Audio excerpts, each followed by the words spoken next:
Good morning, CLE class. It's Friday, and I don't have a whole lot of news to share. It's going to be coming out in official communication from the school, but it looks like in some form we'll be able to get back in the building June 1st.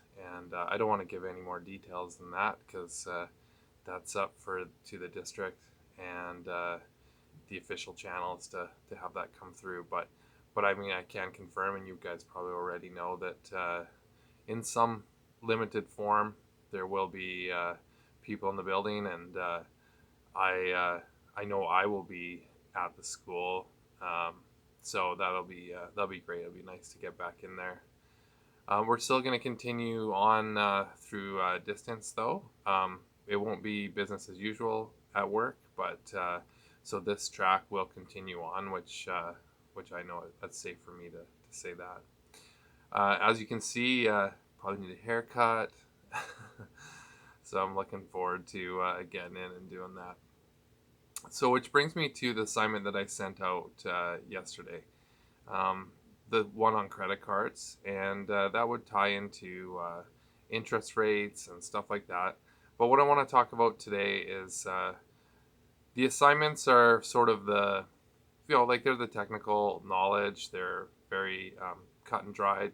Do the assignment, learn about credit cards. There's tons of research that you can do. Everything's laid out on the PDF form. But as I usually do, I want to give you a bit more of kind of a background on how you might get in trouble with those credit cards as far as like financially, and talking about things like the difference between needs and wants.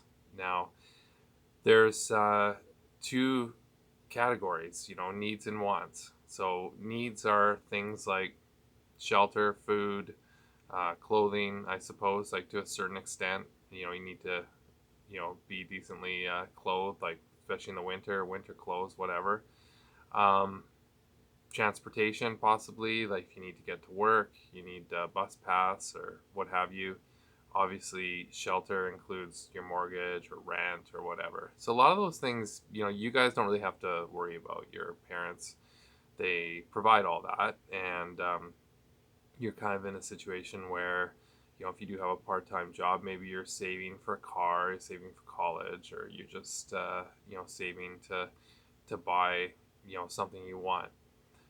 Now, I don't want you to uh, like I don't want you to uh, get too much out of balance, with this. Like, wants are things like like wanting like maybe the fanciest car, or wanting like $400 runners compared to $80 ones. And it's okay to have wants, right? I mean, we all do. I do. Like, I don't need a motorcycle. I absolutely don't need it.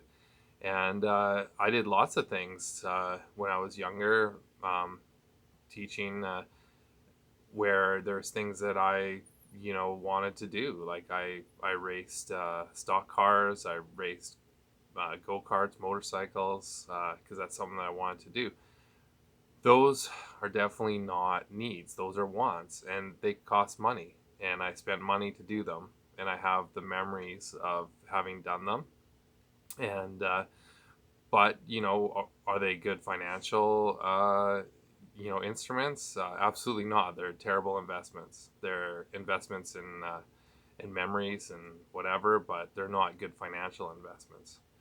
Uh, I've spent tons of money on mountain bikes, dirt bikes, stuff like that. Hobbies, right? So those are sort of your wants, and you need to balance those against your needs. Like, obviously, there's lots of needs that for someone my age with a family of three that I have to take care of. So mortgage, heat, internet, clothing, sports for kids, and those are sort of the things that your parents struggle with. Is they need to balance like things that they want to have and things that that they need to have, that they need to provide.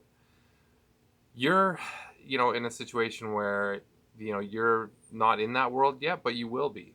And so it's never too early to kind of start to think about what type of balance that you're going to strike between those two things, because that can really determine, your financial health, like in the future. So um, it's not that you want to stay away from all wants and just focus on needs and just save every penny. I mean, if you're that type of person, like financially, you'll probably do pretty well. Um, but then maybe you're missing out on, experiences. So, I mean, this is the balance, that you need to strike. And this is where sort of credit cards and like high interest rate debt on things that aren't assets, this is where you can get in trouble. Like, I'm not saying never, buy into, maybe one of your wants, and, maybe at some point it might make sense to finance it. But, if you go overboard with that, you can really cause yourself a lot of financial distress. And then over time, you're going to have a struggle keeping up with your needs. And you're going to run out of money to buy anything that you want because you made poor decisions. So the interest rates that you would be looking at with the credit cards that would be offered to you in a few years, they're very high. They're around 18%,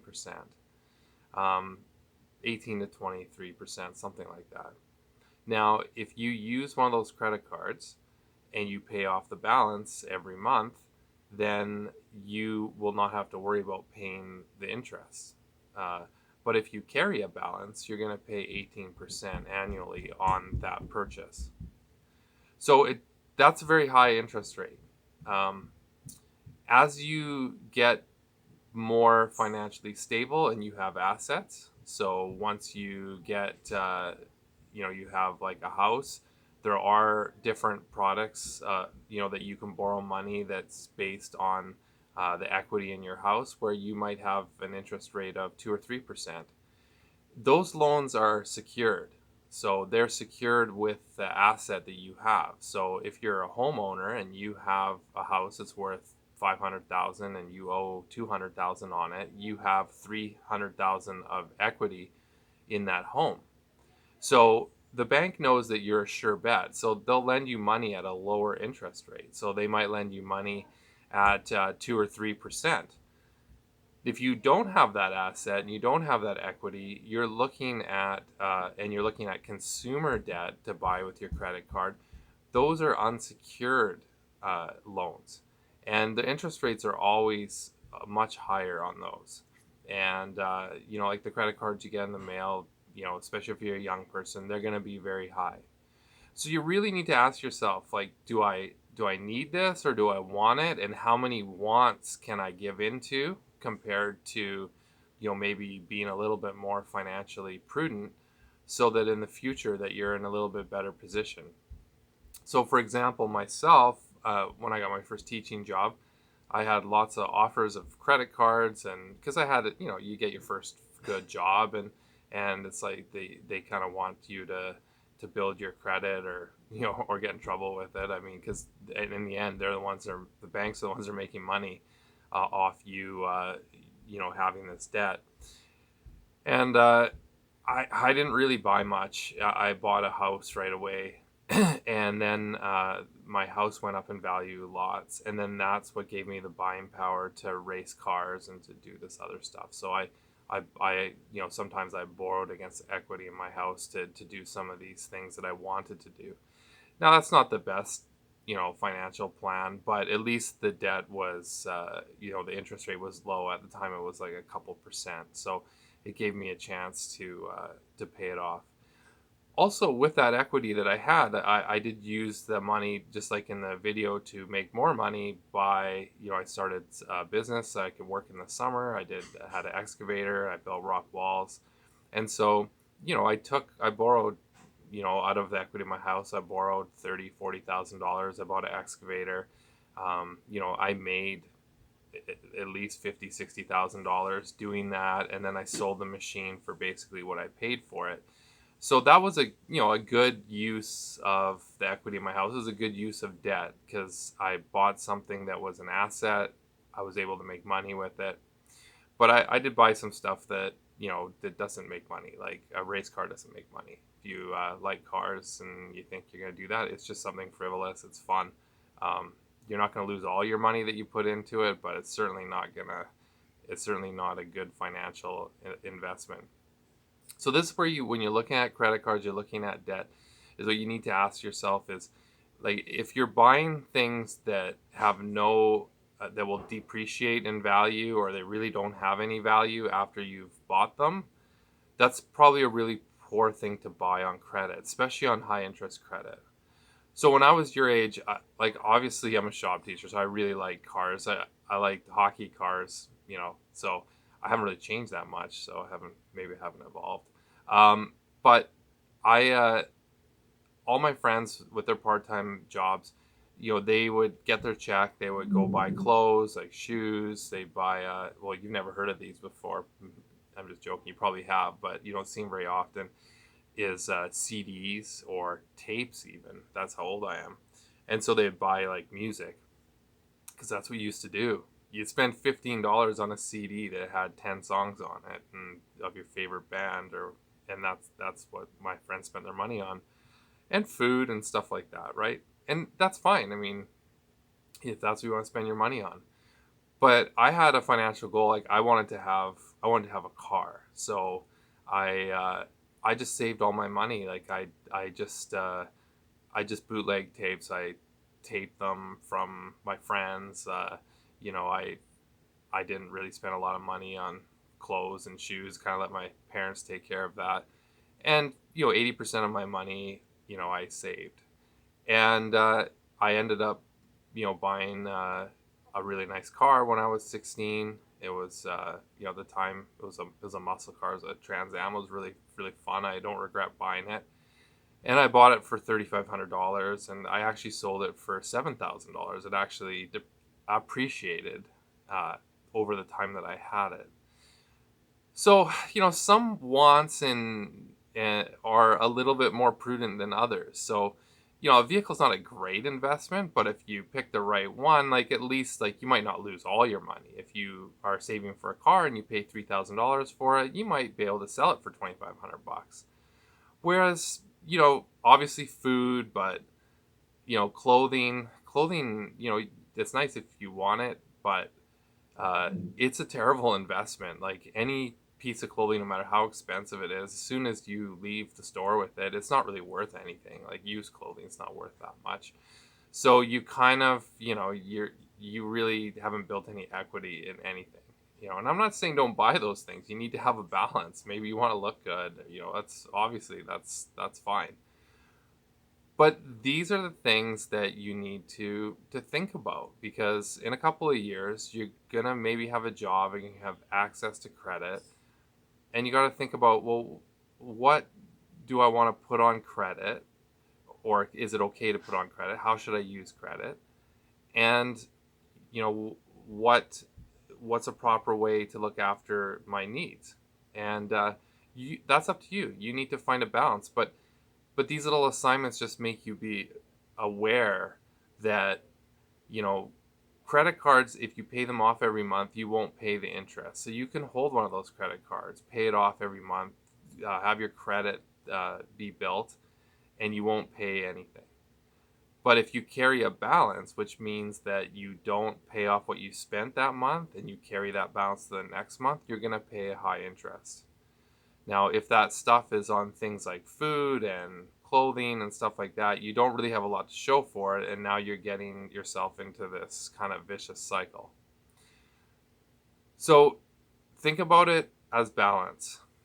Depends on your personality. Some people are really, can really focus in on their needs and they have a long-term vision and, for your financial health. And other people, they are looking at money differently. They look at experiences and what they can do with the thing that they bought.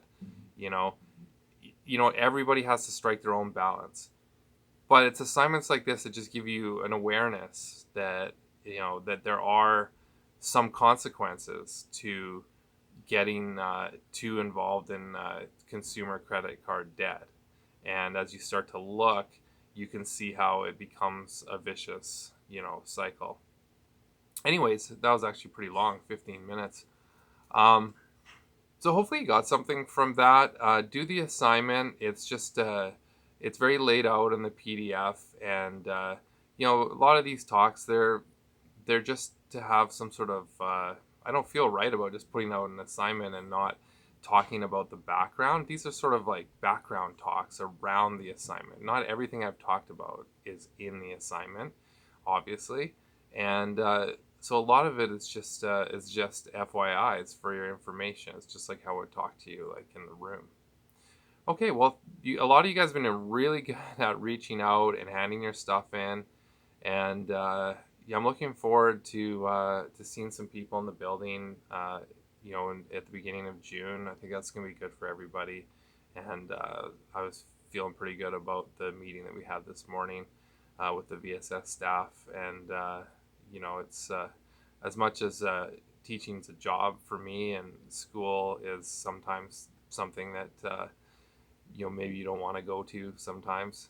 Um, it is a great social thing, and I think when it's taken away, you start to realize that that it's really nice the way that we're able to interact in the building, and there's so many good relationships that we're missing out on during this quarantine. So I'm feeling really positive today, and you guys have a good weekend. Stay safe, and we'll see you soon.